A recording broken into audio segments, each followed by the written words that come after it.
Periodismo hoy.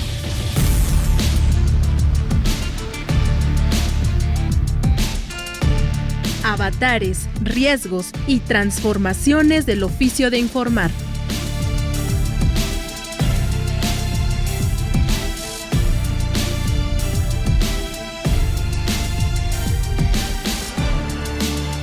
Muy buenas tardes, bienvenidas, bienvenidos a su programa Periodismo Hoy. Les saluda como todos los martes a esta hora de la tarde Alexia Cervantes en compañía de Andrés Solís. Andrés, ¿cómo estás? A mí ya me huele a que pronto regresamos a la cabina, no sé, pero como que ya todo está volviendo a la normalidad. ¿Tú cómo lo sientes? Yo creo que el mayor indicativo, más allá de que la curva de contagios sigue en descenso y que aún y cuando sigue habiendo contagios, pues las actividades se han ido recuperando, pero el mayor indicador es la reapertura de la Universidad Nacional, que durante 2 años y medio estuvo cerrada, y aún y cuando habíamos entrado en semáforos verdes y amarillos y así medio pintados en tonos intermedios, la UNAM se había mantenido cerrada, y que la UNAM haya abierto nuevamente las clases presenciales, creo que tiene que ser un aliciente muy importante para que de verdad confiemos en que podemos ir recuperando esos espacios que la pandemia nos ha arrebatado, sin dejar de lado, por supuesto, el cumplimiento de las medidas sanitarias, ¿no? Como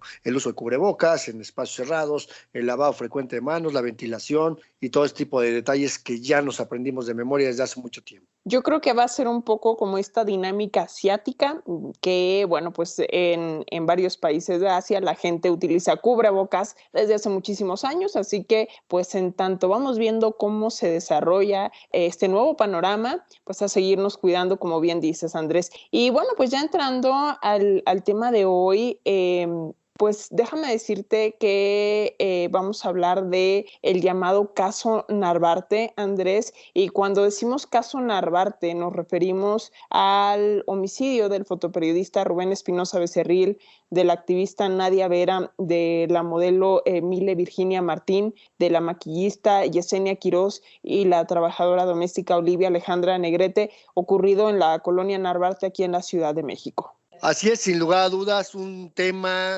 muy relevante, muy controversial. Este crimen, hay que recordarlo, ocurrió el 31 de julio de 2015 y a 7 años de distancia, de acuerdo con las familias de las víctimas. Si bien la investigación no se ha cerrado, sigue abierta, la verdad es que no ha habido justicia para las víctimas. Por el contrario, ha habido inclusive estos casos de revictimización, y sobre esto vamos a platicar con el colega periodista, fotoperiodista Alejandro Meléndez, quien además de que era muy cercano a Rubén Espinosa, ha sido parte de esta figura legal de la coadyuvancia, ha estado participando en las investigaciones junto con las familias y es un firme creyente de este activismo social para que la investigación se concluya. Pero antes de entrar en materia, Ale, ¿qué te parece si primero vamos con nuestras recomendaciones de la semana aquí en nuestra agenda Periotips? Periotips. Noticias y recomendaciones de la agenda periodística de hoy.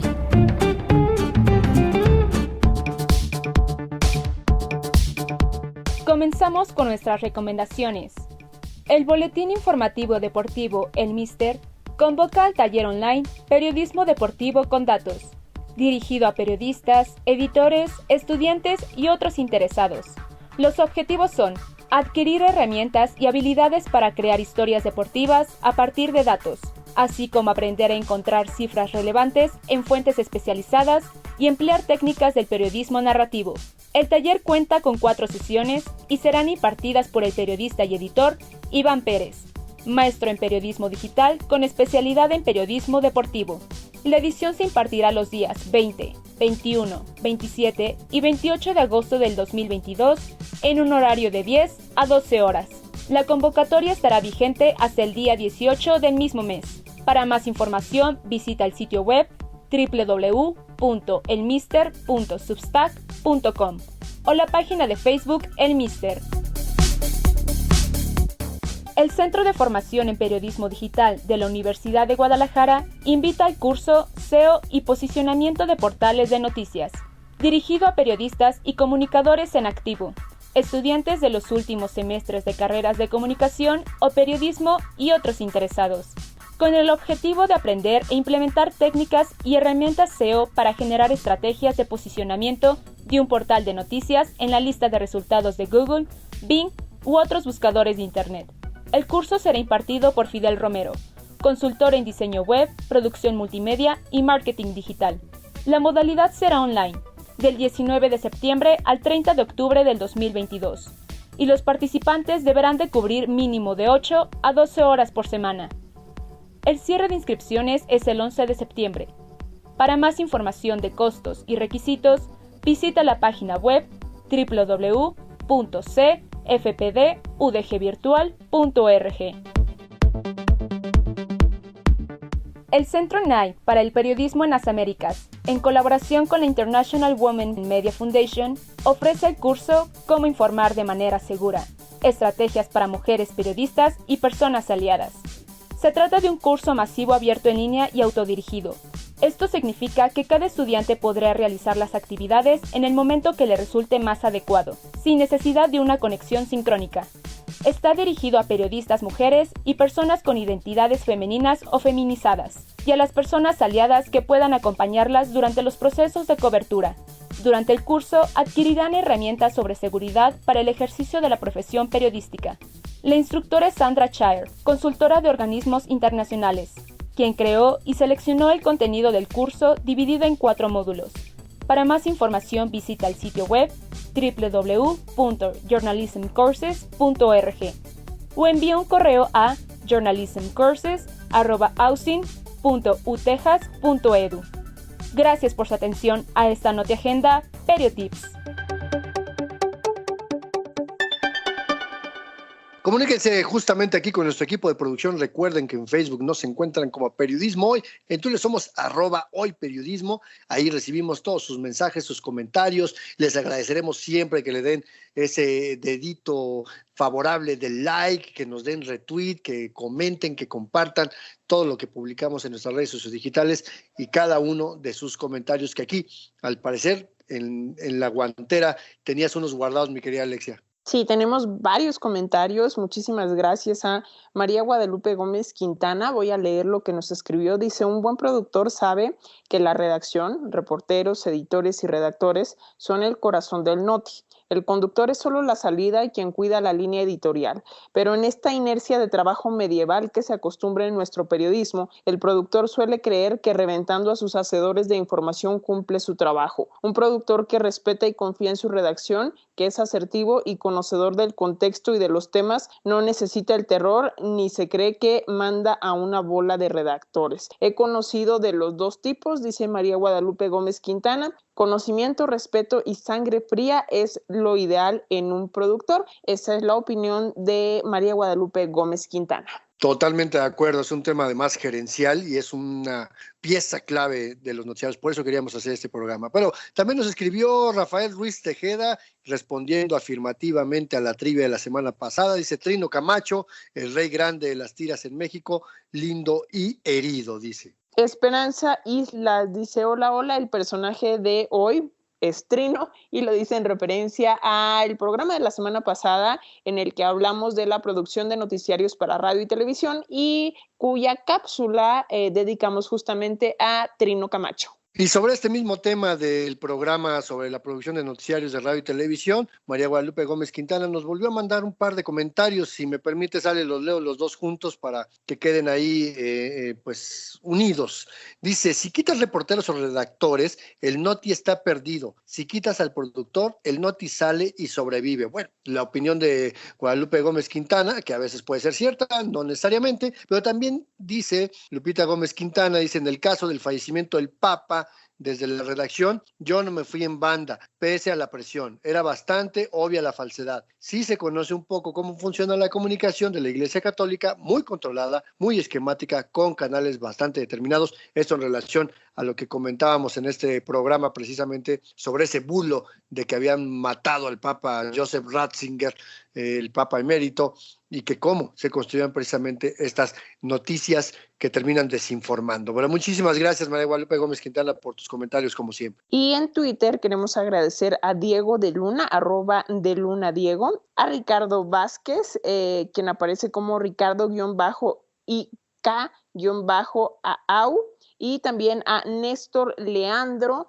que por ahí compartió el programa en sus redes sociales, este programa en el que pues gustosamente nos acompañó. Muchísimas gracias a todas, a todos por su apoyo en estas redes sociales para que Periodismo Hoy llegue a cada vez más personas. Y claro, agradecerle a nuestro querido Leandro, que también ya sumó a esta comunidad después de habernos regalado algunos minutos de su tiempo para que nos platicara su experiencia precisamente como productor de noticiarios de radio y televisión. Y bueno, recuerden que pueden seguirnos mandando sus mensajes aquí en nuestras plataformas digitales, y también que precisamente está el podcast si es que quieren volver a escuchar esta plática que tuvimos con Leandro sobre la producción de noticiarios, para pues que lo puedan volver a compartir, escuchar y entender un poquito, si es que no lo habían escuchado, del contexto de lo que estábamos comentando precisamente en función de sus comentarios. Y bueno, Andrés, ¿qué te parece si vamos con las primeras pistas de periodismo en persona del día de hoy? Hoy vamos a hablar de otro monero que, junto con nuestro personaje de periodismo en persona de la semana pasada, de Trino, fundó Galimatías y La Mamá del Abulón. También trabajaron juntos en la famosa tira El Santos,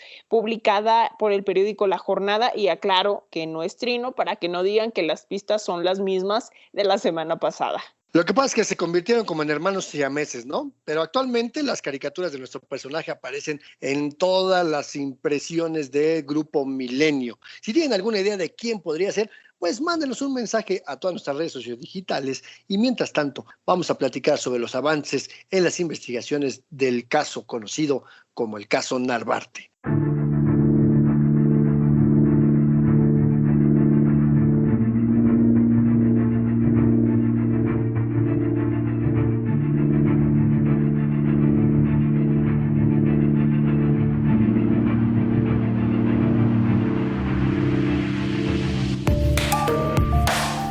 El caso de la Narvarte, como se conoce al crimen en el que fueron asesinadas 5 personas, la activista Nadia Vera, la trabajadora del hogar Alejandra Negrete, la modelo de nacionalidad colombiana Mile Martín y la maquillista Yesenia Quiroz, así como el fotoperiodista Rubén Espinosa, sigue sin resolverse. Ya se cumplieron 7 años y las familias continúan exigiendo que se aclare qué pasó en aquel departamento de la colonia Narvarte en la Ciudad de México, y sobre este caso vamos a platicar con el fotoperiodista Alejandro Meléndez, quien, además de que fue amigo cercano a Rubén Espinosa, ha seguido muy de cerca pues este caso, las investigaciones. Además se mantiene en contacto con las familias de las víctimas y ha participado en las más recientes manifestaciones, en los actos de protesta para pedir a las autoridades la verdad en torno a este caso. Y te agradecemos muchísimo, Alejandro, que estés aquí con nosotros, con las audiencias de Periodismo Hoy, en tu casa en Radio Educación.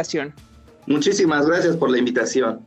Pues antes de que podamos entrar en materia, mi Alex, ponnos un poquito en contexto del caso, porque digamos, la historia particular de Rubén, quienes lo conocimos en vida y con quien pudimos ahí intercambiar muchas ideas y experiencias, pues viene de años antes, del 2011, 2012, cuando estaba haciendo cobertura sobre movilizaciones sociales en Veracruz, y que eso motivó su salida de la ciudad, a la Ciudad de México en una condición de refugio. Pero ¿qué fue lo que pasó aquella tarde allá en la colonia de Narvarte? Platícanos primero cómo estuvo ese caso.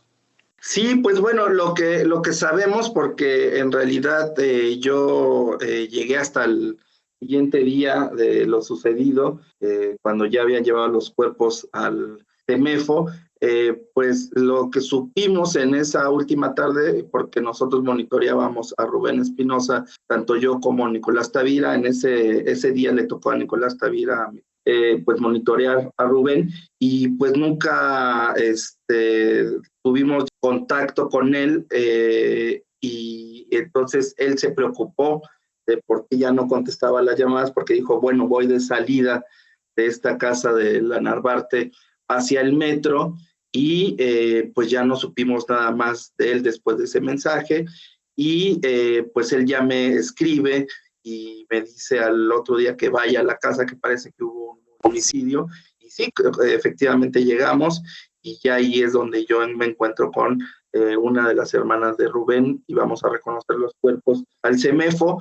Pues finalmente eso es lo último que sabemos, y desde ahí empezó el calvario, porque finalmente la Procuraduría pues empezó a dar un discurso contradictorio en todo lo que nosotros teníamos en las últimas conversaciones y lo que sucedió en el caso. Este procurador Rodolfo Ríos Garza pues nos dice que habían sido asesinados alrededor de las 12, nosotros teníamos contacto todavía con él a las 2, 3 de la tarde, en los últimos mensajes que nos llegaron, entonces pues ahí le decimos, esto no puede ser posible, nosotros tenemos mensajes y pues empezaron ya los tropiezos de esta Procuraduría que quería inventar, como en el caso de todos los periodistas, un chivo expiatorio para cerrar el caso. Y pues lamentablemente es lo que ha existido hasta este momento, donde tenemos 3 detenidos en la cárcel, pero pues nosotros hemos averiguado y por lo menos hay 5 personas de las que pudieron haber participado en este multihomicidio por nuevos videos que tenemos, por una huella de sangre de un calzado que no concuerda con ninguna de las 3 personas detenidas. Entonces, todas estas cuestiones que hemos investigado y que seguimos investigando los periodistas, las familias y las organizaciones, pues siguen con estos tropiezos de la Procuraduría de ese entonces, de Miguel Ángel Mancera, con Rodolfo Ríos Garza y luego Edmundo Garrido, y ahora con pues los datos que tienen Ernestina Godoy en esta nueva fiscalía, y pues que no, parece que no avanza. Y qué bueno que mencionas este tema, Alex, porque precisamente este crimen se cometió cuando Miguel Ángel Mancera Espinosa era procurador general de justicia del entonces Distrito Federal y después se convirtió en jefe de gobierno del Distrito Federal, hoy Ciudad de México, y que pues pareciera que no le convenía que durante su gestión como jefe de gobierno pues se hiciera una investigación a fondo, profesional, imparcial sobre este crimen y algunos otros más que andan pesando sobre sus hombros del hoy senador de la República. Así es, tenemos que saber qué vínculos tiene Miguel Ángel Mancera, porque si recordamos, pues bueno, nosotros también pedimos que se vea el caso de Veracruz con Javier Duarte. Recordemos que pues Rubén Espinosa salió sobre todo, igual que Nadia Vera, por denunciar a Javier Duarte y todas sus tropelías que estaba haciendo dentro del Estado, de agresiones a diferentes personajes y sobre todo a luchadores sociales. Y bueno, viene esta foto que recordemos que estuvo en proceso donde Rubén Espinosa lo toma con una cachucha de policía y esto ocasiona que vengan pues un acoso en Veracruz, lo cual hace que salga del estado y también está involucrado el que ha estado en la cárcel, Arturo Bermúdez, que era el jefe de la policía, que salió también en una cuestión increíble porque se puede en este país asesinar a gente y desaparecer, y pues por esta cuestión que se le había imputado de desaparición a personas, pues como no es un delito mayor, puede salir de la cárcel, lo cual sucede en esto en este país pues es muy grave, y pues viene a la Ciudad de México, y aquí pues también de lo último que tenemos es que pues esta Procuraduría pasó algo, no sé si está en los 2 lugares conectados, pero lo que sí sabemos es que Miguel Ángel Mancera ha ocultado todo esto porque gente de la policía en ese entonces pues fue colaboradora de ese asesinato. También no podemos creer que hayan torturado a las personas dentro del departamento, que nadie haya oído, y sobre todo la forma de tortura y la forma en que los asesinaron pues no es de una persona común y no concuerda con ninguno de los 3 detenidos, porque no lo pudieron hacer, porque no tienen la capacidad. Esto se necesita ser alguien especializado para realizar este tipo de asesinatos y de torturas. Entonces pues está implicada también la policía. Entonces esta es una cuestión en donde está implicada la policía de Veracruz, está implicada la policía de la Ciudad de México y estas fiscalías que, como sucede en México, pues no resuelven nada.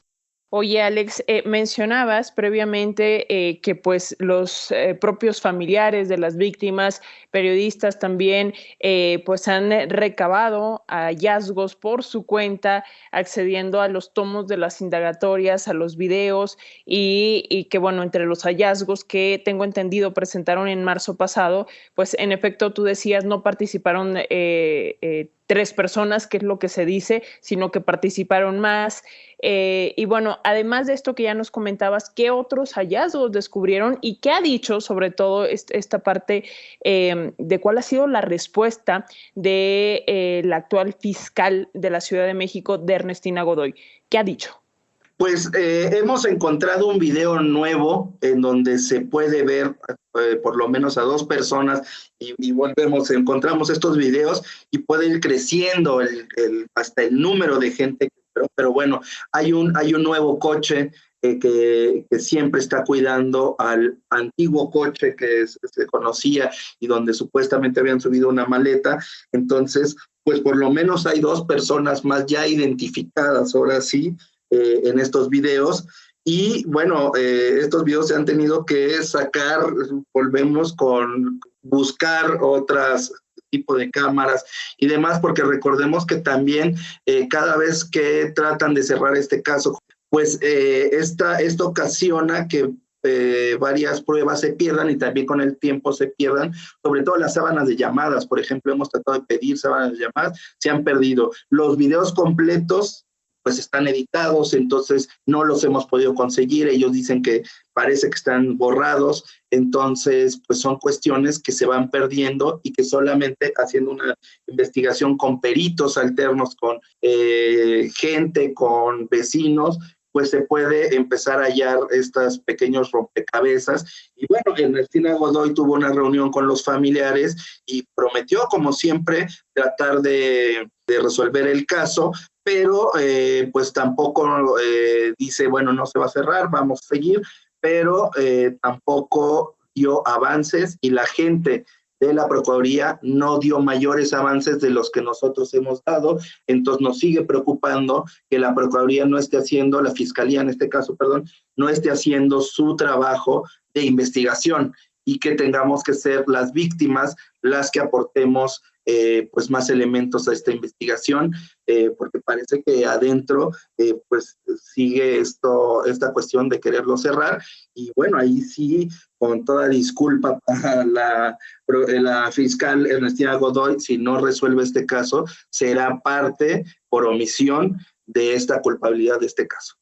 Justamente estas promesas reiteradas de autoridades de cualquier partido, no es de uno en particular, todos prometen lo mismo, cuando llegan que van a esclarecer tal o cual caso, que no va a haber impunidad, pero justo ahora que estamos recordando estos casos, este caso en particular, y sobre todo con estas evidencias que ustedes han podido recopilar, Alex, ¿qué dice la Procuraduría? ¿Cuál es el balance que a este día tiene la Procuraduría General de Justicia de la Ciudad de México? Pues el balance es que no sabe en realidad cuál es toda la línea de investigación. Ellos sí puntualmente siguen lo que ha sido desde la Procuraduría y la Fiscalía, es un asunto de drogas, de prostitución, lo cual nosotros también hemos dicho, si ese es el sentido, si por ahí va la cuestión, que nos digan la historia completa. El problema es que en esta historia completa pues hay contradicciones desde la misma gente que está en la cárcel, que ha dicho que sí participó, otros que no participaron, que sí se conocían, que no se conocían, que unos eran parte de un grupo de crimen organizado, pero que no. Entonces, entre ellos hay múltiples versiones y pues la cuestión es que nada empata y la Fiscalía pues no nos da nuevos elementos o una historia que tan siquiera tenga una línea con congruencia, porque cada vez que tratan de dar esta línea justo, bueno, fueron las drogas, le decimos sí, pero si fue la droga, pues eran 5 personas, no 3, como tú dices. ¿Dónde están las otras 2? ¿Y qué hacían? ¿A qué estaban? ¿Y por qué no tienes las sábanas de llamadas de esas personas que se ve que se están comunicando entre ellas, que van siguiéndose? Entonces, pues eso es lo que nos preocupa, que la Fiscalía al final se está quedando corto sin darnos nuevas herramientas o elementos sobre esta investigación, y lo que nos preocupa, como he dicho anterior, es que mientras más tiempo pase, se va perdiendo la capacidad de que ellos puedan recabar estas pruebas dentro de la Fiscalía, porque mientras nosotros damos más datos, pues dentro de la Fiscalía van escondiendo los datos y muchas de las veces se borran o los desaparecen para que no se llegue a esta verdad. Estamos platicando con el periodista Alejandro Meléndez, hablamos en torno al aniversario de los crímenes de la Narvarte, este caso pues en el que fueron asesinadas la activista Nadia Vera, la trabajadora del hogar Alejandra Negrete, la modelo Mile Martín, la maquilladora Yesenia Quiroz, así como el fotoperiodista Rubén Espinosa. Hacemos una pausa y continuamos.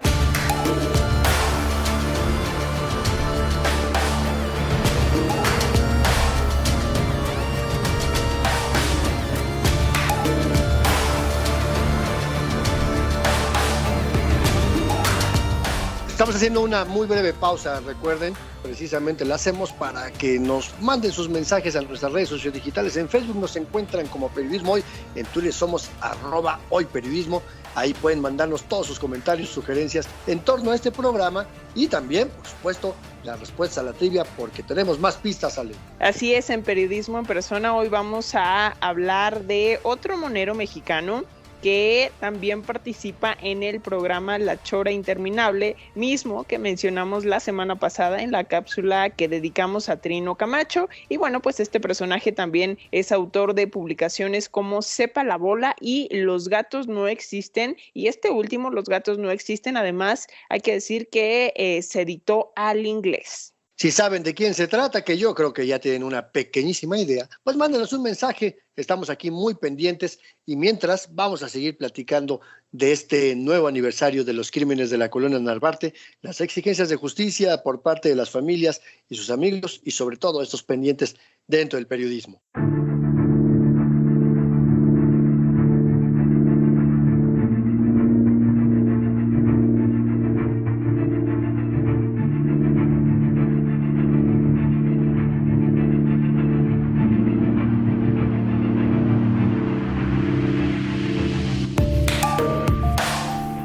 Estamos hablando con el periodista Alex Meléndez, él es fotógrafo, es miembro de Fotoreporteros MX, es subdirector de Periodistas Unidos y hablamos en torno a el caso Narvarte, el asesinato de la activista Nadia Vera, del fotoperiodista Rubén Espinosa y de otras 3 mujeres, una trabajadora del hogar, Alejandra Negrete, una modelo de nacionalidad colombiana, Mile Martín, y una maquilladora Yesenia Quiroz, que fueron asesinados el 31 de julio de 2015, hace 7 años, y hablábamos previo al corte, Alex, de pues lo que han dicho las autoridades hasta el momento, de cuáles son las líneas de investigación 7 años después de este crimen.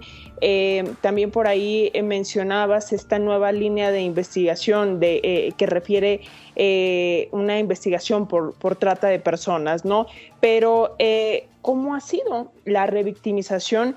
En este caso, revictimización que vimos y que a veces como medios de comunicación replicamos desde hace 7 años y que al parecer no ha cesado, porque se ha hablado de un asunto de drogas, de cocaína en un principio, y claro, porque la cocaína en automático la relacionamos con Colombia y una de las mujeres que fueron asesinadas era colombiana, y entonces empezó toda esta telenovela, pero a 7 años de distancia. ¿Cómo ves este asunto, Alex?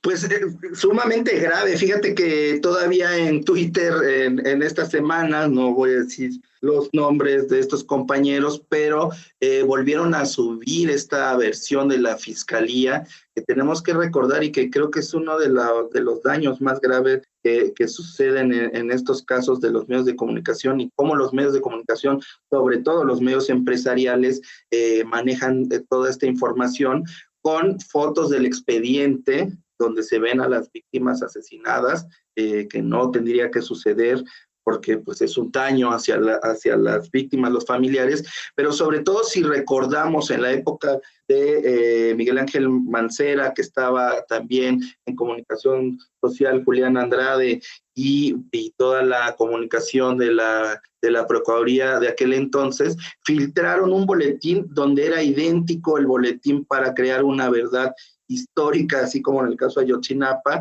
y esta historia se publicó en diferentes diarios, a lo menos 5 diarios de renombre nacional, muy importantes estos diarios, y lo único que hicieron fue obligar a los reporteros a firmar este boletín, y estos boletines pagados, pues es una forma de ataque de los mismos medios de comunicación hacia una verdad. Entonces, esto sigue existiendo ahora por medio de Twitter, de pues seguir renombrando por medio de estos reporteros que tienen información y que le filtran todas las fiscalías, y aunque sea la Procuraduría, siguen teniendo acceso porque la gente que está dentro sigue dándoles información, son los policías, los ministerios públicos, pues siguen creando esta historia y la siguen renombrando. Entonces son historias que sabemos que fueron pagadas y que ellos mismos están relanzando.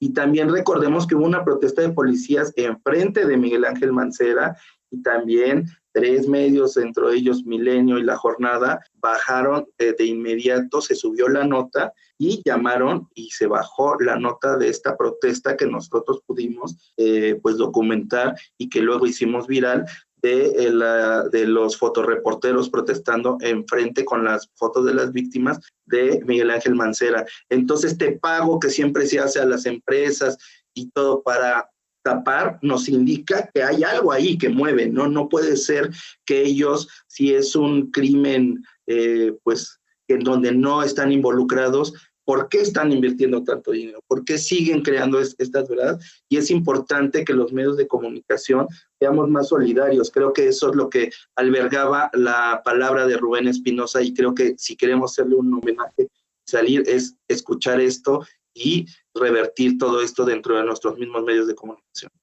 Dices algo bien importante, Alex, porque no es solamente en este caso en particular. Lo que ha faltado ha sido solidaridad gremial, por mucho que de repente salgan ahí marchas y estas enérgicas protestas de los abajo firmantes.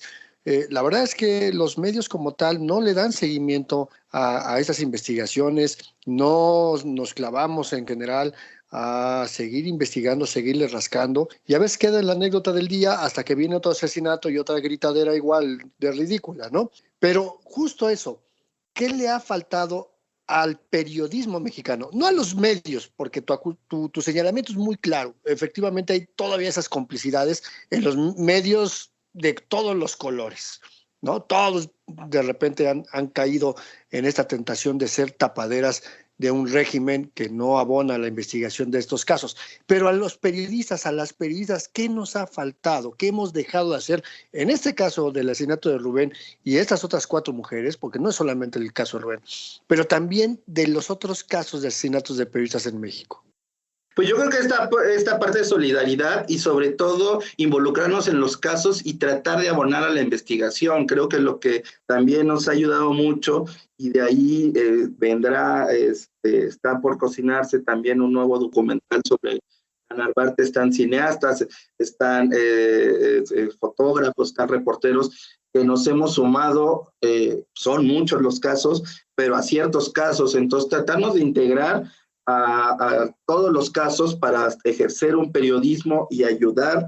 A lo mejor no podemos publicar en nuestros medios, pero ayudar a generar estas investigaciones, y también pues tratar de ponerle un alto a nuestros jefes en estas cuestiones empresariales. Y pues en el caso, por ejemplo, de estos 5 compañeros que los hicieron firmar, pues no sé, a lo mejor en otro momento sacarlo a la luz, decirlo para ir parando y para irlos denunciando, para que esto también pare, para que no podamos crear estas mentiras, porque al rato pues nos asesinan a uno y el que van a crear la mentira es hacia uno, ¿no? Entonces yo creo que eso es lo que también tenemos que ir siendo consistentes y abrazarnos unos a otros para llegar a la verdad, y creo que es la única herramienta y forma que podemos hacer para exigirles a estas procuradurías y fiscalías que hagan su trabajo.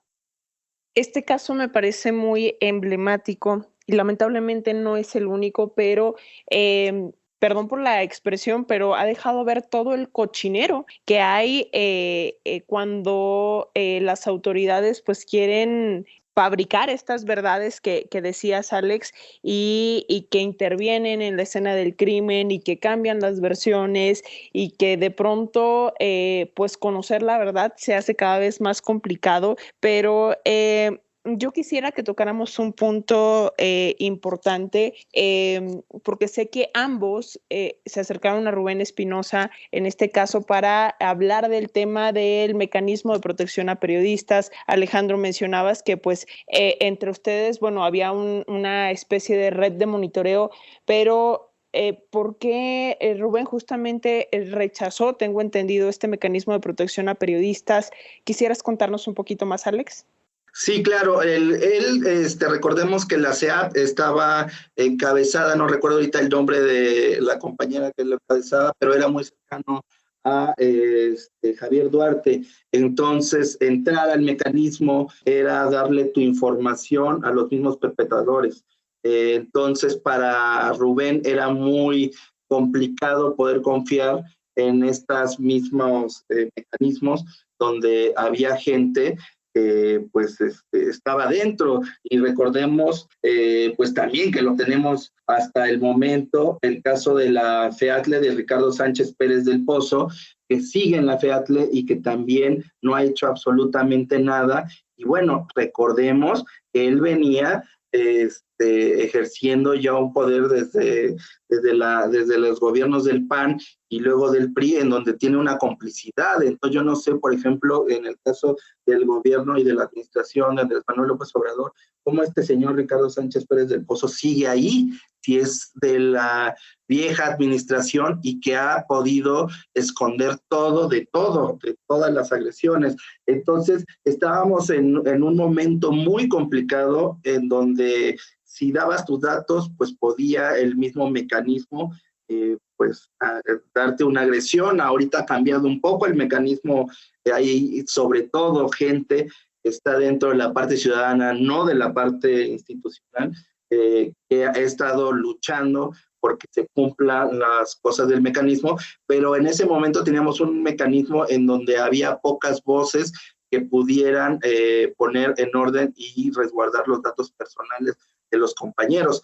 Entonces, pues sí, esta era la cuestión que tenía Rubén, y pues él, ese también es lo que tenemos que respetar de las víctimas, que cada víctima decide qué acompañamiento quiere, pero él no confiaba en absoluto en el mecanismo, por lo cual no se adhirió a este mecanismo. ¿Qué enseñanza nos deja este caso en particular, además de estas deficiencias como periodistas en la cobertura, en el seguimiento, además de esta nueva coladera que se vuelve a abrir? Bueno, es la misma coladera que se ha abierto como 14 veces, ¿no? Pero ¿qué enseñanza le tiene que dejar a quienes hacen activismo, a quienes hacemos periodismo, que de repente somos víctimas de agresiones, de amenazas? ¿Qué debemos de tomar en consideración para evitar futuros escenarios como este caso, Alex? Pues yo creo que de pensar en un periodismo colectivo, de pensar ya que también eso fue una cuestión que se dejó atrás después de este duro represalias, asesinatos, de pensar en crear periodismo en conjunto y menos periodismo individual para podernos acompañar y que el riesgo sea menor. Esto es muy bueno, a mi parecer, porque nos tenemos que reunir, pero es contradictorio porque también es malo, porque no es una cuestión que decidamos, sino es una cuestión que creo que vamos a tener que ejercer por un cuidado personal. Entonces hay gente que, en mi caso, a mí me gusta hacer el trabajo colaborativo 100%, pero hay gente que sí le gusta trabajar solo, y que no tenga esta opción, esta decisión porque está en peligro su vida, pues es fuerte, es difícil, porque pues pierdes una libertad en un país que supuestamente tendrías que tener todas estas libertades, sobre todo de expresión.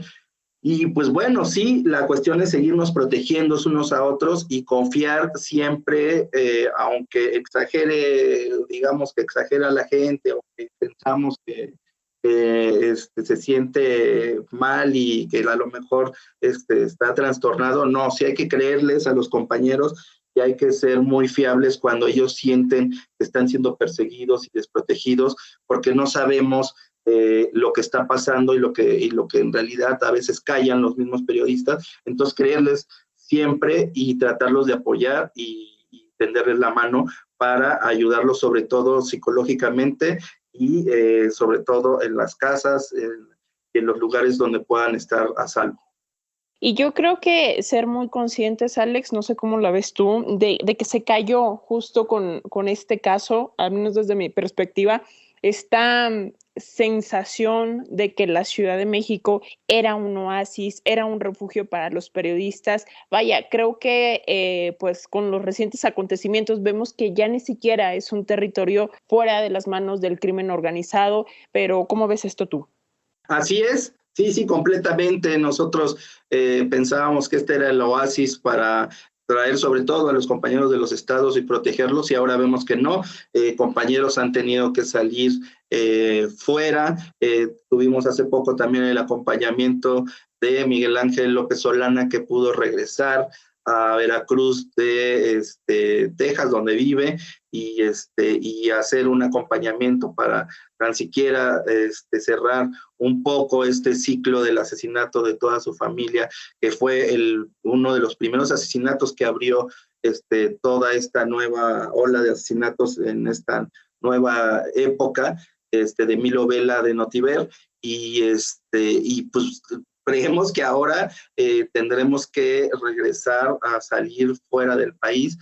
Pues tú sabes, mi querido Alex, que la radio es tiempo, pero creo que esta charla nos pone en un contexto distinto a este caso particular de este crimen masivo en la colonia Narvarte, y creo que también tiene que ser un llamado nuevamente a la atención de las autoridades a que hagan su chamba, que cumplan con su responsabilidad, porque además no es que tengan la voluntad, es que es una obligación de ley que hagan la investigación de este y de cualquier otro asesinato en una ciudad que, como decía bien Ale, pues se presumía de ser un oasis de refugio para muchas personas, que lo dejó de ser, no solamente con el caso que estamos comentando. Yo creo que desde antes lo había dejado de ser, ahora que además pues también ya se ha documentado la presencia de grupos del crimen organizado. Pero gracias, mi querido Alejandro, por mantenernos aquí al pendiente, por actualizarnos en este caso, tú que has estado muy pegado a él desde el principio. Gracias por platicar con las audiencias de la radio pública con Periodismo Hoy, aquí en Radio Educación.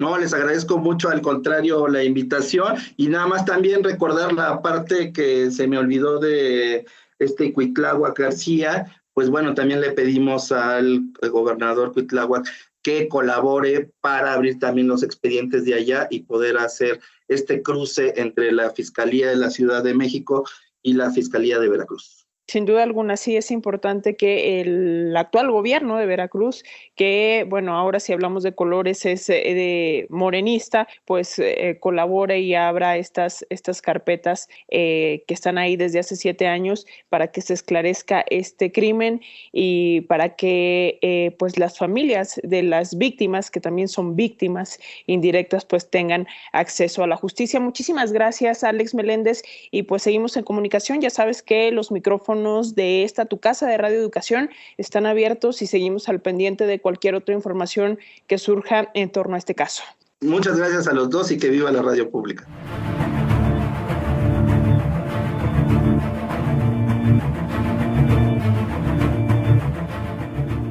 Este caso de la Narvarte es uno de muchos, tristemente uno de muchos, que siguen en la impunidad, que más allá de las promesas de los diferentes gobiernos de que los van a resolver, pues lo que queda es esa deuda, esa gran deuda con la justicia, pero sobre todo con la sociedad. Recordemos que cuando se comete un crimen contra activistas, contra periodistas, se están lesionando derechos de las personas, y justo esa es la razón por la cual de repente vale la pena hacer estos recordatorios. Pero recuerden que esta conversación la pueden volver a escuchar en el momento que ustedes lo deseen, descargando el podcast en la página de internet de Radio Educación, www.e-medioradio.edu.mx. Ahí en la sección de podcast está el micrositio de Periodismo Hoy. Solamente le dan clic y listo. Lo pueden compartir, reproducir, descargar en sus dispositivos y escucharlo las veces que lo deseen. Y no quisiéramos terminar el programa, por supuesto, sin nuestra sección Periodismo en Persona, una sección que además escribe Andrés, que leen Óscar Solís y Edith Rojas, y que hoy está dedicada a uno de los moneros, creo yo, más reconocidos de la actualidad, y su nombre artístico se compone de las iniciales de su nombre real. Escuchen bien, ¿de quién se trata?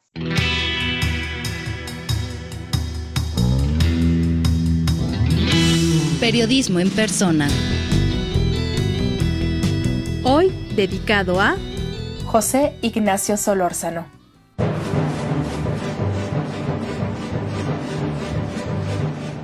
De la irreverencia a la filosofía callejera, pasando por personajes que son la antítesis de la honorabilidad y la coherencia. Esta es la forma de trabajo que pareciera haber elegido este monero, que en el mundo de las tiras cómicas hemos conocido con el mote surgido de sus iniciales, simplemente His.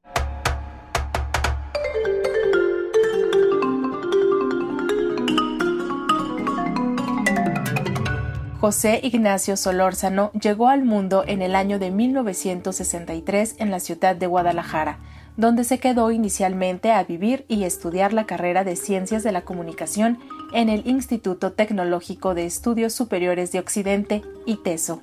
Claro que estudió esta carrera, pero formalmente no la ejerció, pues en aquellos años se encontró con un tocayo de nombre José Trinidad Camacho, con quien se alió para hacer lo que realmente quería hacer, dibujar. Y fue en aquellos momentos de la década de los años 80 que se sumó al equipo fundador de las revistas Galimatías y La Mano, además de sumarse a los suplementos humorísticos La Mamá del Abulón y Uno Chango pa' el Chamuco. Más tarde se encargó de las ilustraciones y textos de los manuscritos del Fongus y de publicaciones como Sepa la Bola y Los Gatos No Existen, que se editó en inglés.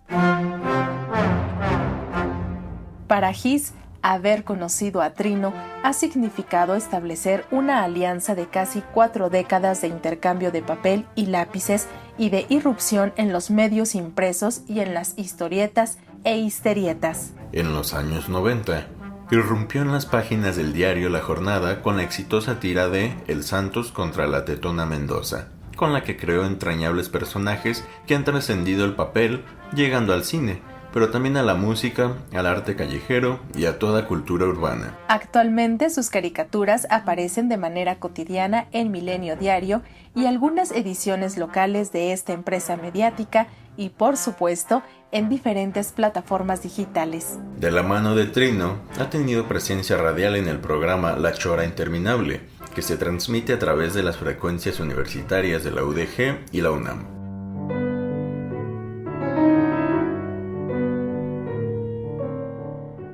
His se ha caracterizado por ser irreverente y destacar en sus cartones su particular visión del mundo donde el sexo y las visiones escatológicas no tienen límites. Su trabajo rescata la vulgaridad característica del Santos y la mezcla con reflexiones filosóficas muy personales, pero que invitan a cada persona que lo ve al menos a tomar en consideración la idea central del dibujo y, claro, a reírse un rato. José Ignacio Solórzano es autor de varios textos, entre los que destacan Los manuscritos del Fongus, Sepa la Bola, Mucho cerdo sabroso y Puerquita sexy, Paso sin ver, y sin olvidar la edición recopilatoria de El Santos, colección en coautoría con Trino. A la par de esto, ha sido conferencista, tallerista e invitado muy recurrente en encuentros de moneros y convenciones de cómics, además de haber recibido innumerables reconocimientos por su aporte al arte de la caricatura.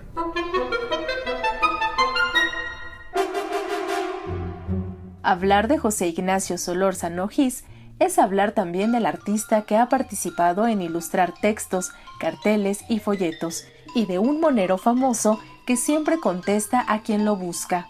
His es un referente histórico del humor hecho dibujo, un dibujante que, como sus personajes, dejará huella en la historia de las tiras cómicas de México.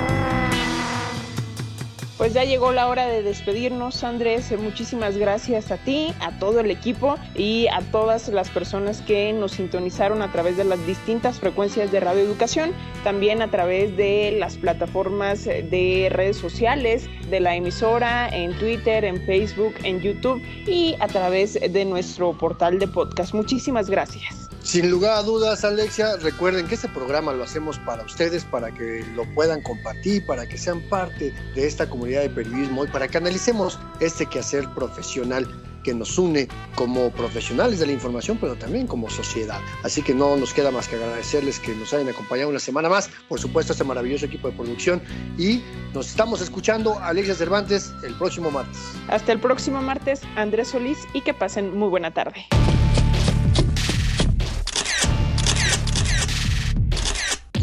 Periodismo hoy.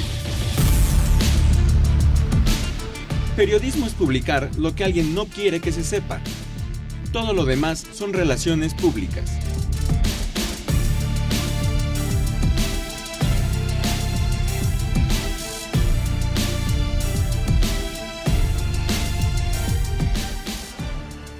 Trabajamos para usted en el servicio social Denise Godínez y Fernanda Valladares. En la edición digital, Alejandro Ramírez. La musicalización de Óscar Solís, Edith Rojas en la asistencia de producción. En la conducción, Alexia Cervantes y Andrés Solís. En una producción a cargo de Graciela Ramírez para Radio Educación.